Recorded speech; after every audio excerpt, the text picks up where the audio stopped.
Chapter 40. Farewell to the House of Dreams. Captain Jim was buried in the little over-harbor graveyard very near to the spot where the wee white lady slept. His relatives put up a very expensive, ugly monument, a monument at which he would have poked sly fun at had he seen it in his life. But his real monument was in the hearts of those who knew him and the book that was to live for generations. Leslie mourned that Captain Jim had not lived to see the amazing success of it. How he would have delighted in the reviews. They were almost all so kindly. And to have seen his life book, heading lists of bestsellers. Oh, if he could just have lived to see it, Anne. But Anne, despite her grief, was wiser. It was the book itself he cared for, Leslie, not what might be said of it. And he had it. He read it all through.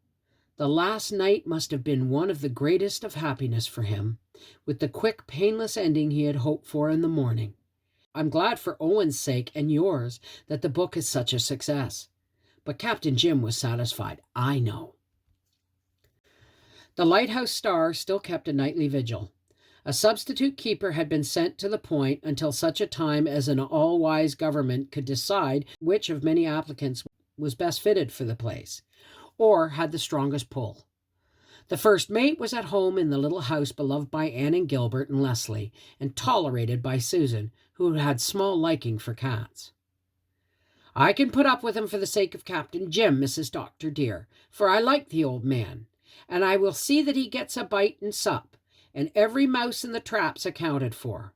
But do not ask me to do more than that, Mrs. Doctor dear. Cats is cats, and take my word for it, they will never be anything else. And at least, Mrs. Doctor dear, do keep him away from the blessed wee man.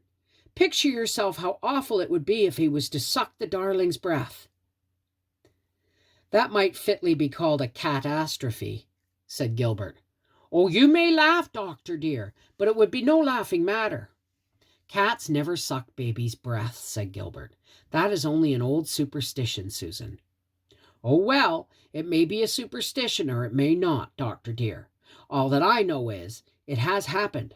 My sister's husband's nephew's wife's cat sucked their baby's breath, and the poor innocent was all but gone when they found it. And superstition or not, if I find that yellow beast lurking near our baby, I will whack him with the poker, Mrs. Doctor dear. Mr. and Mrs. Marshall Elliott were living comfortably and harmoniously in the greenhouse.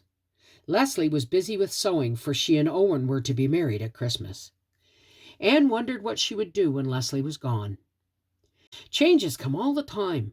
Just as soon as things get really nice, they change, she said with a sigh. The old Morgan place up the glen is for sale, said Gilbert, apropos of nothing in especial. Is it? Said Anne indifferently. Yes.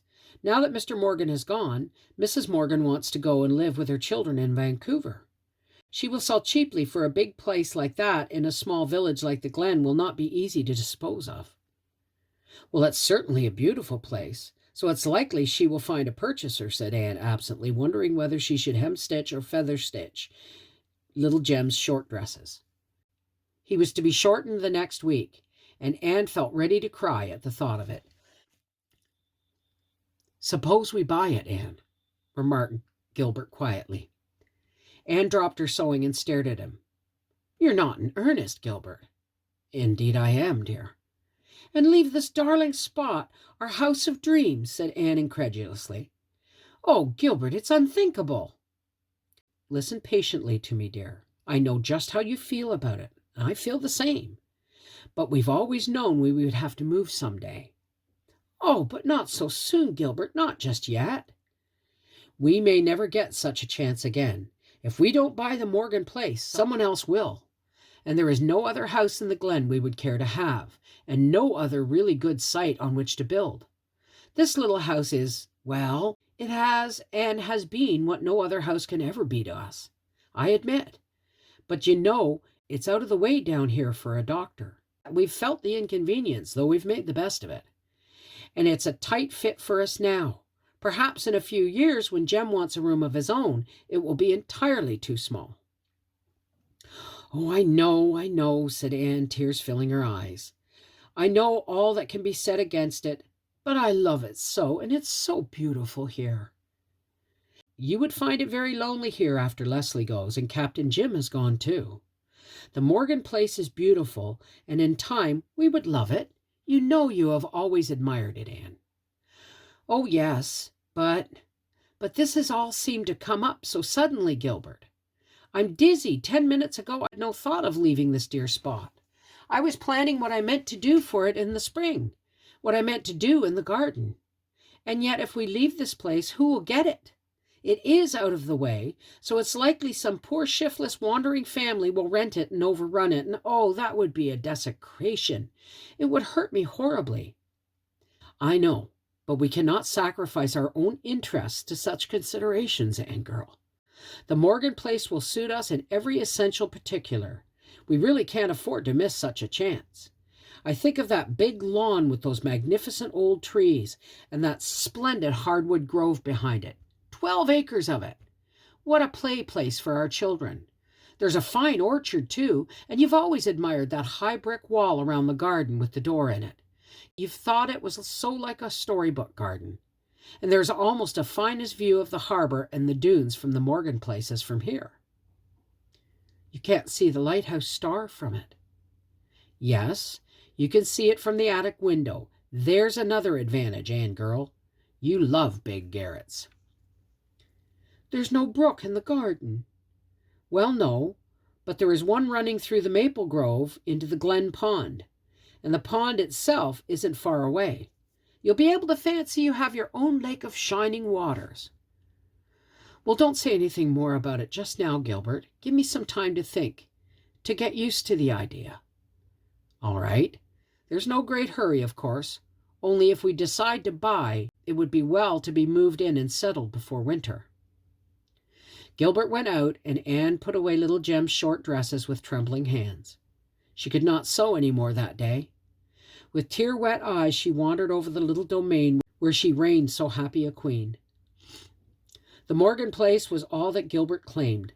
The grounds were beautiful, the house old enough to have dignity and repose and traditions, and new enough to be comfortable and up to date. Anne had always admired it, but admiring is not loving, and she loved this house of dreams so much. She loved everything about it. The garden she had tended, and which so many women had tended before her, the gleam and sparkle of the little brook that crept so roguishly across the corner, the gate between the creaking fir trees, the old red sandstone step, the stately Lombardies, the 2 tiny quaint glass cupboards over the chimney piece in the living room, the crooked pantry door in the kitchen, the 2 funny dormer windows upstairs, the little jog and the staircase. Why, these things were part of her. How could she leave them? And how this little house, consecrated aforetime by love and joy, had been reconsecrated for her by her happiness and sorrow. Here she had spent her bridal moon, her wee Joyce had lived her one brief day. Here the sweetness of motherhood had come again with little Jem. Here she had heard the exquisite music of her baby's cooing laughter. Here beloved friends had sat by her fireside. Joy and grief, birth and death, had made sacred forever this little house of dreams. And now she must leave it. She knew that, even while she had contended against the idea to Gilbert. The little house was outgrown. Gilbert's interests made the change necessary.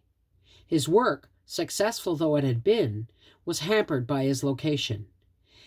Anne realized that the end of their life in this dear place drew nigh, and that she must face the fact bravely. But how her heart ached. It will be just like tearing something out of my life, she sobbed, and oh, if I could hope that some nice people would come here in our place, or even that it would be left vacant. That itself would be better than having it overrun by some horde who knew nothing of the geography of dreamland, and nothing of the history that has given this house its soul and its identity. And if such a tribe come here, the place will go to rack and ruin in no time. An old place goes down so quickly if it's not carefully attended to. They'll tear up my garden and let the Lombardies get ragged, and the paling will come to look like a mouth with half the teeth missing, and the roof will leak, and the plaster will fall, and they'll stuff pillows and rags in the broken window panes. And everything will be out at the elbows. Anne's imagination pictured forth so vividly the coming degeneration of her dear little house that it hurt her as if it had already been an accomplished fact. She sat down on the stairs and had a long, bitter cry. Susan found her there and inquired with much concern what the trouble was. "You've not quarreled with the doctor, have you, Mrs. Doctor, dear? But if you have, do not worry. It is a thing quite likely to happen to married couples, I am told, although I have no experience that way myself. He will be sorry, and you will soon make it up." "No, no, Susan, we haven't quarreled. It's only Gilbert is going to buy the Morgan place, and will have to go live at the Glen, and it will break my heart." Susan did not enter into Anne's feelings at all. She was, indeed, quite rejoiced over the prospect of living at the Glen. Her one grievance against her place in the little house was its lonesome location. "Why, Mrs. Doctor, dear, it will be splendid. The Morgan house is such a fine big one." "I hate big houses," sobbed Anne.